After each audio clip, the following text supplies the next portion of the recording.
Good morning, friends and family. John Miller, your Lake Stevens Realtor, coming at you here on Monday, July 12th, 2021. Hope everyone had a nice week and the weather's nice and pleasant. And as we mentioned last week, all the restrictions have fallen, virtually all the restrictions have fallen off for the coronavirus here in Washington State. So it's nice having everything return to normal. We had our first in-person sales meeting last week that we've had in about 15 months. And we're having forms classes here again at the office. Good to see everyone in person, of course. So glad everything's slowly but gradually returning to normal. Okay, so love to have a market update. I haven't seen the numbers for June yet. I'll keep you up to date as soon as those come in. Question today coming out of Lake Stevens, Washington. Do I have any liability in owning real estate? Obviously, the answer is yes. For most homeowners, if you have any kind of mortgage, it is required that you have homeowners insurance, and we all just pay that as a matter of course, usually paid through an inbound account.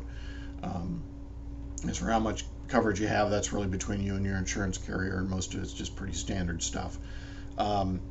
If you do own the home outright and you don't have a mortgage, you should still continue to carry homeowners insurance. I've seen instances where that has been a problem, where somebody had been injured on a property that was owned outright, and then the seller was or the owner was sued personally for the damages. It was real headache. Anyway, there's a lot of things that will affect liability, and it can be anything, whether it's you own an investment property or vacant land or what have you. All of those are going to have a level of liability. And it's something you want to consider when you're considering selling a real piece of real property.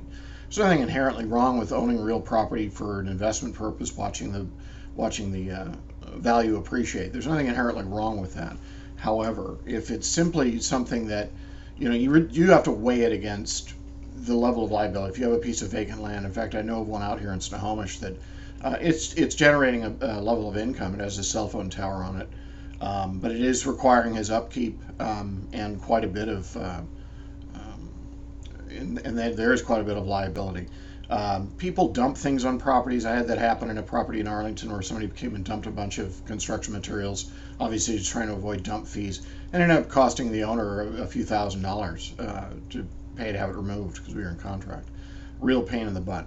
It is certainly worth, if you do have properties that have any kind of structures, ensure that they're secure. You might want to have that maintained at some point, whether it's a monitoring service or just have the neighbors keep an eye on it, or just going by it periodically.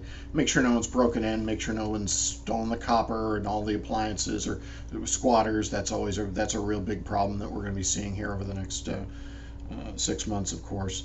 It is certainly worth putting up any kind of fencing or gating if you have the wherewithal to do that. Anything like that's an attractive part of that, like a swimming pool, for example. You have a tremendous amount of liability with swimming pools. It almost triples your homeowner's insurance, just because you can put all the fencing up in the world, but kids in the neighborhood are going to see it. If you're on vacation, they're going to jump the fence, go in the pool. If they drown, that's on you, and that's unfortunate, but that's the harsh reality. Bottom line, it's something you want to weigh against all the other factors when I'm giving a valuation. Here's what the property's worth, or here's the income that you're generating off the property. You do have to weigh it against that risk. So it's something to consider. Something that obviously the first person you really want to talk to about this is your insurance carrier. I can give you some general answers, but as for the level of risk that you're willing personally to absorb, that's really a personal decision. So.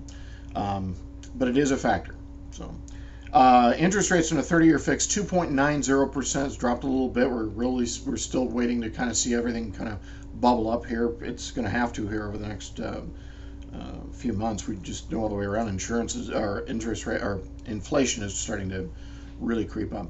Anyway, that is it for the week. Wherever you are, stay safe and healthy. We love you, and we'll see you next week. Bye.